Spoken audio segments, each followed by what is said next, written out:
Gold, trusted gold buyers. మీరు తాకట్టు పెట్టిన బంగారాన్ని విడిపించి ఈ రోజు ఉన్న మార్కెట్ ధరకు కొనబడను.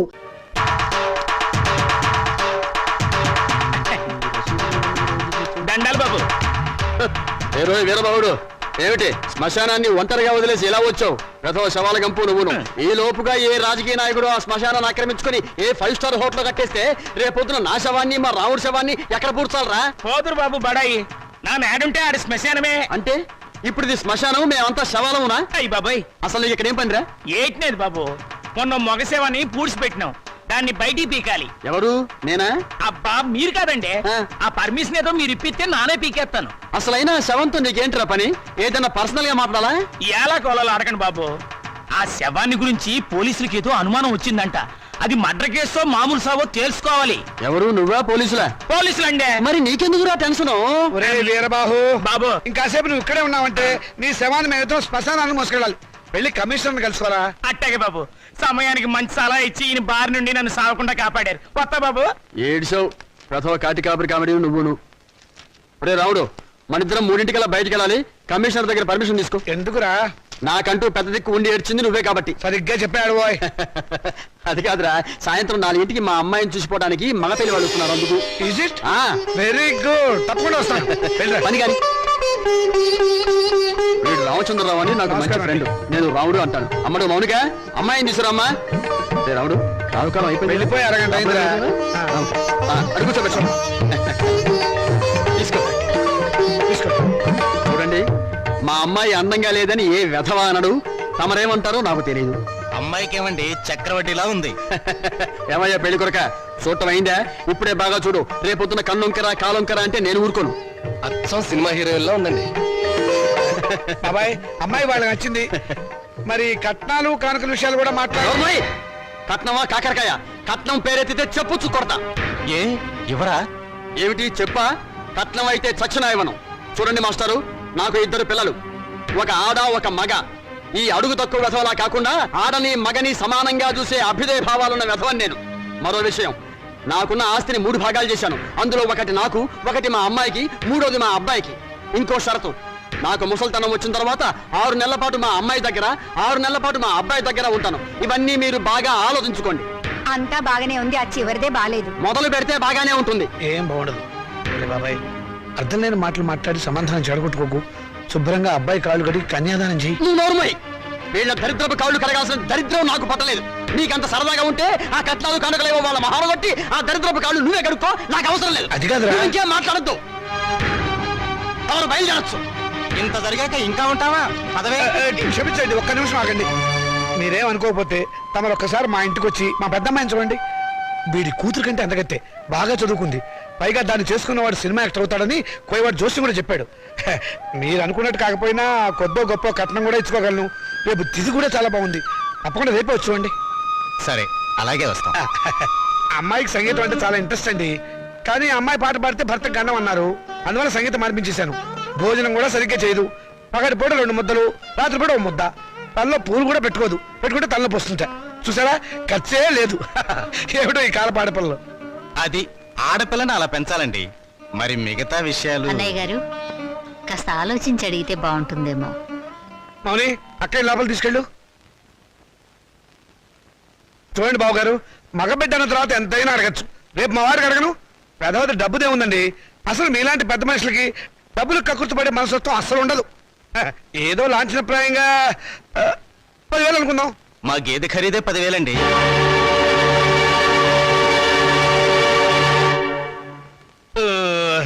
సరిగా చెప్పారు.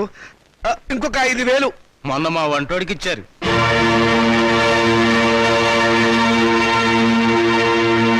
బావగారు, మీరేం కాదనకండి. ఆఖరి మాట 25,000.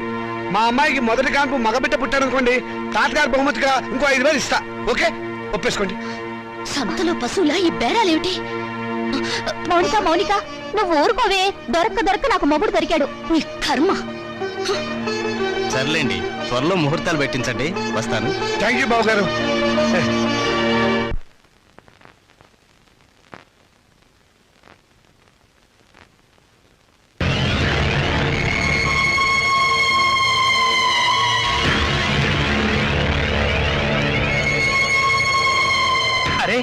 చాలా ఎంతగా ఉందే.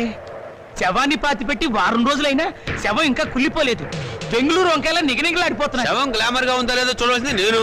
చూడండి డాక్టర్ గారు, ఆయ్. ఈ శవాన్ని రీపోస్ట్ మార్టం చేసి ఆయ్. ఇది మర్డరా లేక నేచురల్ డెత్ నిర్ధారించండి. Okay with pressure.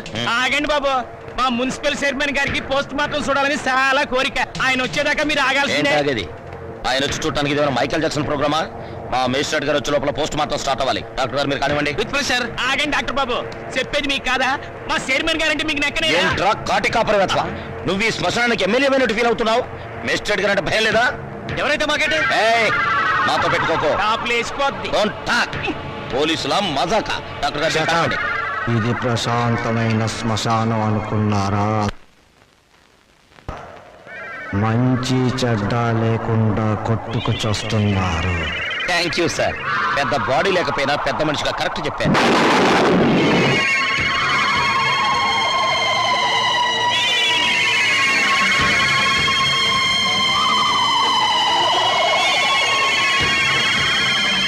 శవం సార్, శవం పారిపోతేనే. కానిస్టేబుల్ వెళ్ళండి, వెళ్ళే శవాన్ని పట్టుకురండి, లేకుండా మన ఉద్యోగాలు పోతే వెళ్ళండి. సీత, సీత, వస్తున్నానండి. ఈ నెల 10వ తేదీ ఉదయం 10 గంటలకి ముహూర్తం. పనులన్నీ స్పీడ్ గా జరగాలి. వీడెక్కడా? రాజా, రాజా, ఏంటి నాన్నగారు? ఏం చేస్తున్నావురా? చదువుకుంటున్నానండి. గుడ్, చదవాలిరా. నువ్వు బాగా చదవాలి, స్టేట్ ఫస్ట్ రావాలి. ఇదిగో 25,000 కట్టిన డబ్బు జాగ్రత్త చెయ్యి. అంత డబ్బు ఎక్కడదండి? ఆ, ఒంటికి ఆవదం రాసుకుని గోచి పెట్టుకుని రాత్రి దొంగతనం చేశా. ఆడది వేసే ప్రతి చచ్చు ప్రశ్నకు సమాధానం చెప్పే చవడదొద్దామని అనుకుంటున్నావా? నానా, నాకు ఉద్యోగం వచ్చింది. Very good. చూసావటే నా కొడుక మజాక. కానీ ఏంటో నసుకుతున్నావు? 30,000 డిపాజిట్ కడితే గానీ నాకు ఉద్యోగం ఎవరండి? 30,000? నాన్న, వెద ఉద్యోగం పోతే పోయింది. ఇవాళ కాకపోతే రేపు వస్తుంది. ముందు చెల్లి పెళ్లి ముఖ్యం. పెళ్లి వాళ్ళు కాకపోతే రేపు అవుతుందిరా. ఉద్యోగం రేపు రాదు. కట్టం డబ్బు 25,000 ఉంది కదా, తీసుకెళ్లి డిపాజిట్ కట్టు. మరి పిల్ల పెళ్లి ఆగిపోతుందే. ఇది అన్యాయం నాన్న. ఒకరికి న్యాయం జరగాలంటే ఇంకొకరికి అన్యాయం జరగాలి, తప్పదు. ఇంకో 5,000 తగ్గుతుంది నాన్న. ఆడపిల్లల ఒంటి మీద నగలున్నాయి కదా, వాటితో అడ్జస్ట్ అవుదాంలే. ఈ పెళ్లి ఆగితే అది చస్తుంది. చస్తే చస్తుంది, నాకు ఖర్చు తగ్గుతుంది. పక్క పెళ్లి ఆగిపోతే నేను ఊరుకోను. ఏం తిరుగుబాట? పొరపాటు జరిగినప్పుడు తిరుగుబాటు తప్పదు. ఒక బిడ్డ కడుపు కాల్చి ఇంకో బిడ్డ కడుపు నింపాలనుకోవడం అన్యాయం. ఒంటెల మీద కొట్టినప్పుడే ఓర్చుకున్నాను, ఈ చెంపదెబ్బ భరించలేనా? పాపం పిచ్చిది, పెళ్లి మీద ఆశలు పెట్టుకుంది. ఈ పెళ్లి ఆగితే దాని గురించి లోకం ఎన్ని రకాలుగా మురుగుతుంది. అమ్మాయి అన్నది నిజమే కదండి. ఇది ఆడవాళ్ళ రాజ్యం కాదు, నా రాజ్యం, నా కొడుకుల రాజ్యం. నోరు మూసుకో. ఏ తప్పు మాట్లాడిందని నోరు మూసుకోవాలి? మీ అధికారం అహంకారం మా స్వేచ్ఛని ఎంతకాలం ఇలా చంపుతాయి? ఏ మగపిల్లలతో సమానంగా బతికే హక్కు కూతుళ్ళమైన మాకు లేదా? లేదు. ఎందుకు లేదు? ఇలాంటి పిచ్చి ప్రశ్నలు అడిగే రోజులు వస్తాయనే ఆ రోజుల్లో ఆడపిల్ల పెద్ద మనిషి కాకుండానే పెళ్లి చేసేవారు. ఒకరు సస్తే సగామనం చేయించేవాడు, చేయకపోతే గుండు గీసి ముసుగేసి మూల కూర్చోబెట్టేవాడు. అంతెందుకు, మనకు 2 చేతులు ఉన్నాయి. కుడి చేతుకున్న విలువ ఎడమ చేతుకుందా? లేదు. ఒక శరీరంలో బాగలేక ఎంచేత జీవితంలోనూ అంతే. కొడుకున్న విలువ కూతుళ్ళకి లేదు. మాకు జవసత్వాలు ఉడిపోతే మా నోట్లంత జావ పోసేది కొడుకు. రేపు చస్తే కొరువు పెట్టేది కొడుకే, బూడిద ఎత్తిపోసేది కొడుకు, పిండాలు పెట్టేది కొడుకు, ఆఖరి పున్నామ నరక నుంచి తప్పించేది కొడుకే. అది పిచ్చి నమ్మకం. మీ వీప్ మీద ఎన్ని పుట్టుమచ్చలున్నాయో మీరు చూసారా? చూడలేరా? కానీ పున్నామ నరకం చూసినట్టు మాత్రం మాట్లాడతారా? పెట్టిన పిండాన్ని ఆడకాకులు మగ కాకులు కలిసి తింటాయి. కాకులుకున్న స్వతంత్రం కూడా మాకు లేదా? కాకులు పితృదేవతలైనప్పుడు కన్న కూతుళ్ళు కావలసిన వాళ్ళు కారా? మరైతే నాకు పెళ్లి కాదా? ఏడిస్తే వాళ్లకు మరీ చులకనగా ఉంటుందక్క. కన్నీళ్లు తుడుచుకో. పరిస్థితి అర్థమైందిగా. నా మాట విను. మళ్ళీ కాలేజీలో చేరి చదువుకో. చదివించడానికి నా దగ్గర లంకె బిందెలు లేవు. ఉన్నా దాంట్లో ఉన్న బంగారం అంతా మీ కొడుకులకి ఇవ్వండి. ఆ ఖాళీ బిందులు మాకిస్తే మేము నీళ్లు మోసుకుని బ్రతకడానికైనా పనికొస్తాయి. మౌనిక, అక్కడ నేను చదివించుకుంటానులేండి. Hello Monika, congratulations. దేనికి? Congratulations Monika. Congrats Monika. Hello Monika, congrats. ఈ రోజు కాలేజీలో అందరికీ ఒకేసారి పిచ్చి పట్టినట్టుంది. హలో మౌనిక, మీరు ఒక్కరే మిగిలిపోయారు. తీసుకోండి. శుభలేఖ, పెళ్ళెవరికి? ఊళ్ళో వాళ్ళ పెళ్లికి నేనెందుకు సన్నాయి వాయిస్తాను? నా పెళ్లి కాబట్టి నేనే కార్డులు పడుతున్నాను. కంగ్రాచులేషన్స్. Same to you. పెళ్ళెక్కడా? మాధురి దీక్షిత్ కళ్యాణ మండపంలో అమాప్కే ఏకం లాగా దిల్వాలియే దుల్హానియే లే జాయేంగే విల్లో నా పెళ్లికి మీరు లేచి రావాలి. తప్పకుండా వస్తాను. అమ్మాయి దేవురు మనూరే, చదువుకుందా? మన కాలేజీలోనే. మన కాలేజీలోనా? పేరేంటి? మన పేరే. మన పేరేమిటండి? మన పెళ్లి కదండి. మన పెళ్ళ? చూడండి, Srikanth, what is this? Me photo పక్కన నా ఫోటో. నీకు మేనర్స్ ఉందా? నన్ను నేర్పించడానికి ఇంతకన్నా వేరే దారి దొరకలేదా? సారీ, ఈ రోజు ఏప్రిల్ 1 కదా, ఏదో సరదాగా ఏడిపిద్దాం అనుకుంటే అంత బాధపడతావేంటి? టేక్ ఇట్ ఈజీ పాలసీ, తీసుకో. నీలాంటి వాళ్ళకి ఇది టేక్ ఇట్ ఈజీ. ఏప్రిల్ 1 రోజే కాదు, ప్రతిరోజు ఆడపిల్లల్ని ఫూల్స్ చేస్తూనే ఉంటారు. మా ఇళ్లలో అమ్మా నాన్న ఎన్నో కష్టాలు భరించి రూపాయి కూడబెట్టి మమ్మల్ని ఇక్కడికి చదువుకోవడానికి పంపిస్తున్నారు. అంతేకాని నీలాంటి వాళ్ళు బలి తీసుకోవడానికి కాదు. నీ దగ్గర డబ్బులున్నాయి, కార్లున్నాయి, మేడలున్నాయి. ఏ మచ్చపడ్డా నీ డబ్బు దాన్ని తుడిచేస్తుంది. కానీ పేదరికంలో చస్తూ బతికే పెళ్లి కాని ఆడపిల్ల మీద ఏ అపవాదు పడ్డా ఈ జన్మలో పోదు. ఆ అపవాదు పోవడానికి నాకు ఆత్మహత్య కంటే వేరే దారి లేదు.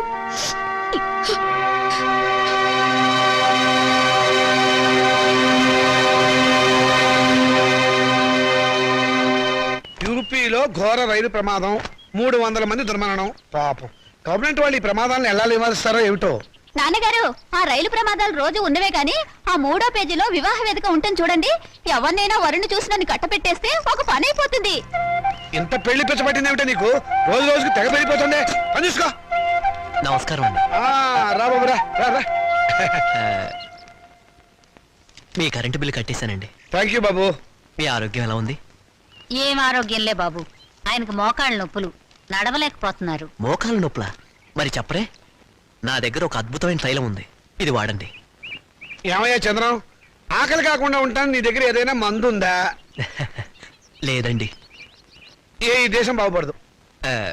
అన్నట్లు నిన్నొక్క స్వామీజీని కలిశాను, ఈ విభూతి ఇచ్చారు. ఎందుకయ్యా? పెళ్లి కాని ఆడపిల్లలు రాత్రిపూట నోట్లో వేసుకుని ముఖాన్ని రాసుకుంటే త్వరగా పెళ్ళవుతుందట. హాయ్, రాత్రిపూట ఇది నోట్లో వేసుకుని నుదుటికి పోసుకుంటే త్వరగా పెళ్ళవుతుందా?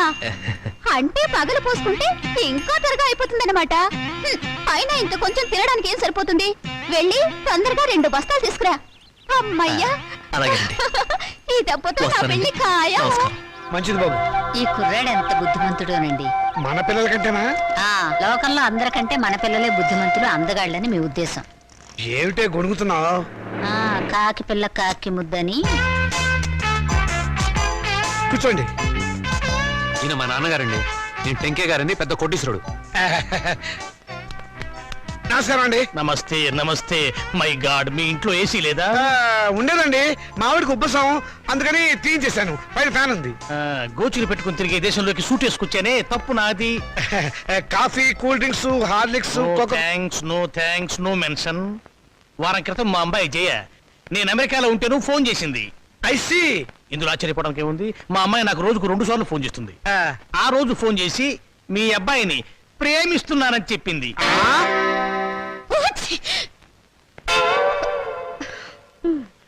అమెరికా ఎప్పుడైనా చూసారా? అనకాపల్లి కూడా చూడలేదండి. అనకాపల్లి చూడలేదు, ఆమదాల వలస చూడలేదు, అమెరికా సంబంధం మాత్రం కావాలి. డాక్టర్, ఇంగ్లాండ్ లో మైకేల్ జాక్సన్ మనవడితో సంబంధం కుదురుస్తాను, స్విట్జర్లాండ్ లో సెటిల్ అయిపోమని చెప్పారు, విన్నావన్నమాట. ఈ పూర్ ఫ్యామిలీతో కావాలంటున్నావు సంబంధం. నేను నా ప్రేమను కాదన్నే నాన్న. నువ్వు ఆ మాట మీదే ఉండమ్మా. చూడండి, మనం వాళ్ళ ప్రేమను కాదన్నాం అనుకోండి, ఏ అఘాయిత్వమో చేస్తారు. వాళ్ళు అలా తొందరపడకుండా మనం తొందరపడటం మంచిది. ఏమంటారు? దాన్ని కొంచెం ముక్కు మూసుకోమని చెప్పు. వాళ్ళ కులం గోత్రం ఏమిటో కనుక్కోండి. డబ్బున్న వాళ్ళే. ఆ పిల్ల తల్లి గురించేనా అడగండి పోనీ. బాగా డబ్బున్న వాళ్ళని చెప్పానా?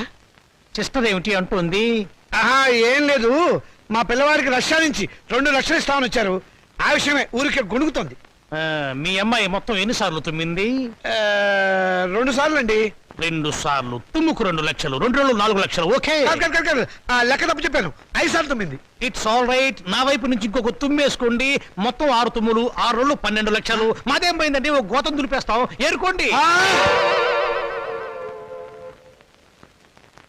ఏమండి? Don't disturb him. పెళ్ళైందాకా అదే పొజిషన్ లో ఉండనివ్వండి. Come on doctor. ఏ కొండయ్య, రా. ఏంటి సార్? ఈ ఫోటోలో ఉన్న శవం ఇటువైపు తిరగడం చూసావా? శవమా? అదేనయ్యా మనిషి. ఓ, శవం మనిషి. శవం లాంటి మనిషి అయ్యా. లేదండి ఇలాంటి శవాన్ని చూడలేదు మనిషిని చూడలేదు. చూడలేదా? సరే, ఒకవేళ చూస్తే మా పోలీస్ స్టేషన్ ఫోన్ చేయి. ఓకే? సరే సార్. Sir yes. మెహదీపట్నం వైపు వెళ్తున్నారా సార్? అవును. దారిలో కొంచెం లిఫ్ట్ ఇస్తారా సార్? అడ్డమైన వాళ్ళందరినీ డ్రాప్ చేయడానికి ఏమైనా సిటీ స్కూటర్ సర్వీస్ అనుకున్నావా? అలా అనకండి సార్, అర్జెంటుగా మా హెడ్ క్వార్టర్స్కి వెళ్ళాలి ప్లీజ్ సార్. సరే, ఎక్కువ. Thank you sir. చైతే, మిమ్మల్ని ఏదో జైల్లో చాలాసార్లు చూశాను సార్. Don't talk. జైల్లో చూడటం నాన్ సెన్స్. పోలీస్ స్టేషన్ లో చూసుంటావు. నేను 2 టౌన్ ఎస్ఐని. 2 town SI wonder sir. 2 town SI అయి ఉండి కూడా రహస్యంగా బ్రాందీ బాటిల్స్ సప్లై చేసే స్మగ్లర్ల స్కూటర్ మీద వెళ్తున్నారు అంటే ఎంత నిరాడంబరత, ఎంత సింప్లిసిటీ సార్. షటప్. నీ పొగడత ప్రమాదర్థంగా ఉంది. నోరు మూసుకొని కూర్చో. అవును, మీరు ఇంత డీటెయిల్ గా ఎంక్వైరీ చేస్తున్నారు. కొంపదీసి మీరు సిబిసిఐడి కాదు కదా? చచ్చా, అలా అనుమానించే ముందు వెనక ముందు చూసుకోవాలి సార్. వెనక్కు చూస్తే ముందు ఎలారికి గుద్దేస్తాను. ఇద్దరం చచ్చూరుకుంటాం. వద్దులండి సార్, నేనే ఒక శవాన్ని. నాకు తోడు మళ్ళీ తమరి శవం కూడా ఎందుకు?